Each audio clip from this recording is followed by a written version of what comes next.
बे फेस्ला मेथाइ होनोमोन आरो फेस्ला मेथाइ बाहाय लिरनाय दं जोलै मोजांनिसो नंदोंमोन आं नोंखौ भागि मैखोमनिसो नंदोंमोन आं बे माहियाबो दाबो बोरायाखै सेंग्रायैनो दं आयंआबो सेंग्रायैनो दं सावथुन मुलुगाव सेंग्राथार आं नायना लादो हाय गाइस वेलकाम टु माय इउटुब चेनेल नोंथांमोनखौ आंनि इउटुब चेनेलाव बरायलायबाय बे समाव आङो नोंथांमोननो मोनसे गोजोनथाव रादाब लानानै फैदों गहपुरनि 1 नं गोजोन फोथाराव दंफैयो बे समाव गहपुर हालामनि 1 नं गोजोन फोथाराव बिनि थाखायनो फैदों लोगोफोर मोनसे गोजोनथाव खौरां नोंथांमोननो दिन्थिनो एबा खौरां फोसावनो थाखाय बे खौरांखौ नोंथांमोना जोंनि बर' बिजोंनि रादाबाव नुनो मोनगोन दायो नोंथांमोननि सिगाङाव आङो सासे बर'नि मुंदांखा बर' सावथुन मुलुगनि फावगिरि बिनान्द मुसाहारि आरो जायखौ जोङो बर' सावथुन मुलुगाव बेरेमोदै होननानै मिथिना मोनो नोंथांमोना नुनो मोनगोन दान्दिसे उनावनो लोगोफोर भिडिअखौ स्किप खालामालासिनो नायलांबाय था आरो आंनि मोनसे फिसा खावलायनाय नोंथांमोना चेनेलाव गोदानबा चेनेलखौ मोनसे लाइक आरो साबस्क्राइब खालामनो दाबाव बेनो जादों जोंहा बर'नि सावथुन मुलुगनि मुंदांखा मानगोनां बिनान्द मुसाहारि आयं बिथांनि न'आवनो दंफैयो जोङो आरो लोगोसे आयंआ मोनसे मावनो थिनदों जायखौ जोङो बर' सावथुन मुलुगाव बेरेमोदै होनबानो जोङो सिनायजोबो बे बेरेमोदै आयंनि न'आव दंफैयो आरो नोंथांमोना नुनो मोनगोन दा मोनसे जादों बे समाव नैबे जोंहा आयंआ मान बिलाइ मोननाय भिडिअ होलाय आंनाव हाय अखम हायत हबा माने बर' थुनलाइ माने हारसानि साहित्य सभानिफ्राय मोननायमोन आयंआ लोगोफोर नायलां खुलुमबाय साफ्रोमखौबो आं दायो दंफैयो गहपुर हालामनि सिङाव थानाय गोजोनपुरि 1 नं गोजोनपुरि गामियाव आयं बेरेमोदैनि न'आव आं दान्दिसे समनि उनाव आंजों लोगोसे सासे लोगो दंबावो जोंनि गगामुख हालामनिफ्राय गहपुर हालामाव रायजो जाफैनाय आरो बिथांखौबो देखायनो नागिरदों बेनो जादों जोंनि जोंसार बर'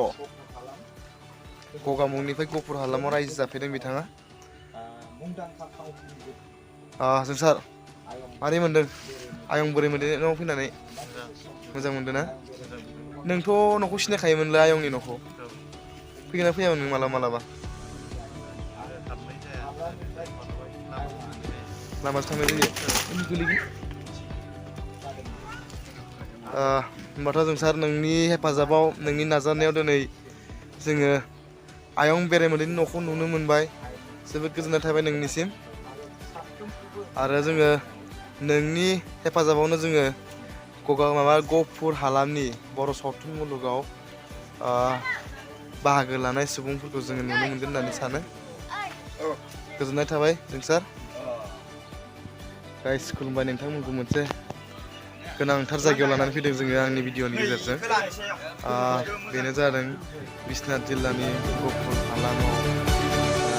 रायजो जानाय जोंनि बर' माहारिनि मुंदांखा देंखोगिरि आदा फुंजानि न'आव दंफैयो दा न'खरनि गासै सुबुंफोरखौ दान्दिसे खौरां लानायजों लोगोसे जोंहा आदा फुंजानि बिफा आयंजोंबो दान्दिसे बिमला इन्टारभिउ लानो होननानै हाबफैदों लोगोसे बिमलजोंनो लोगोसे जोंबो सन्देरफाबाय आरो बिमल दिनैथ' जोंथ' बिराद गिदिर माने बुस्थु नायनो फैनाय बायदि जादों माने बिराद गिदिर जिनिसखौनो नायनो फैनाय बायदि जादों मानो होनबा रादाबगिरि जायोबा नुफेरै बुस्थुखौबो नुयो थांफेरनो मोनै जायगायावबो थांनो मोनो आरो माने मा होनो मालाबाबो रायलायफेरै मानसिजोंबो रायलायहैनो हायो माने गावनि गोसोखौ गोजोननाय मोनो लोगोसेयैनो सिनायथिबो जाहैयो बेनो आरो दिनैनि आं दा आयंजों एसे टक लालायसिगोन आं नोंथांमोना नायलांबाय था मोनसे निउसाव नुनो मोनगोन जे महेश जोंनि बर'नि मुंदांखा सासे बर' सावथुन मुलुगनि फावगिरि बिथांखौ फरायाखैलै मनरन्जन ब्लग बानायबाय दं नुनो मोनगोन बेखायनो इयो ब्लग बानायगासिनो इयो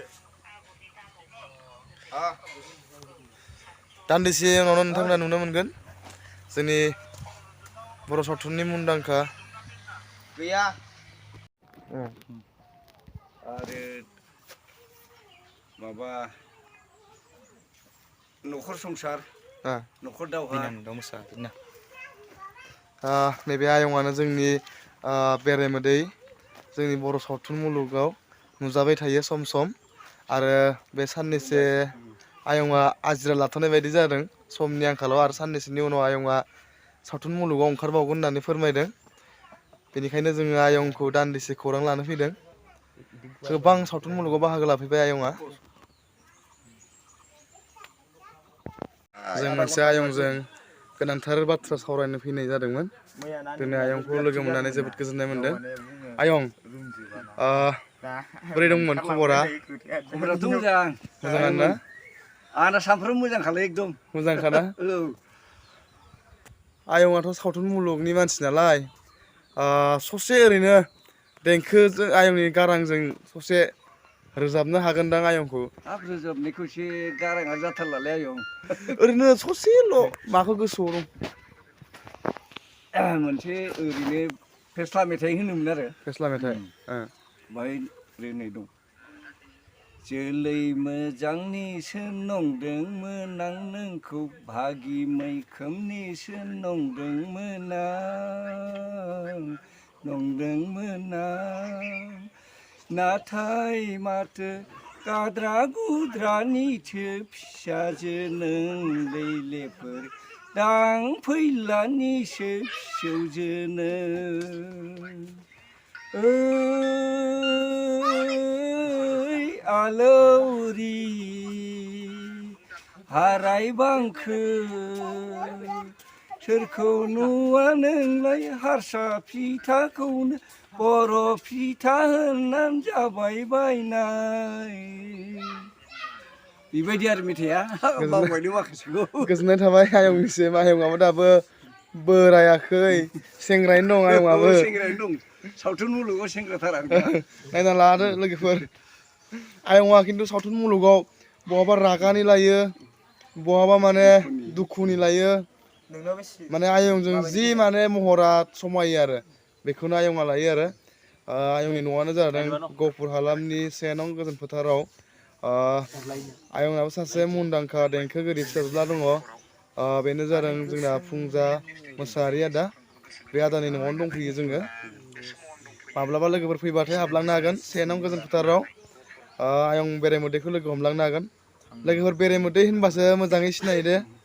ओरैनो गामियाव नाम मोजाङा आयंना बिनान्द ना बिनान्द मुसाहारि गोसोआव लाखि लोगोफोर मालाबा फैबा हाबलां बेनो जादों जोंहा आयं बेरेमोदैनि न'खर जोबोद गोजोन न'खर दिनै आयंखौ लोगो मोनना गोजोननाय मोनबाय आयंआबो जोंनो इसिम सम होनायनि थाखाय साबायखर थाबाय आयं बे समाव गोजोननाय थाबाय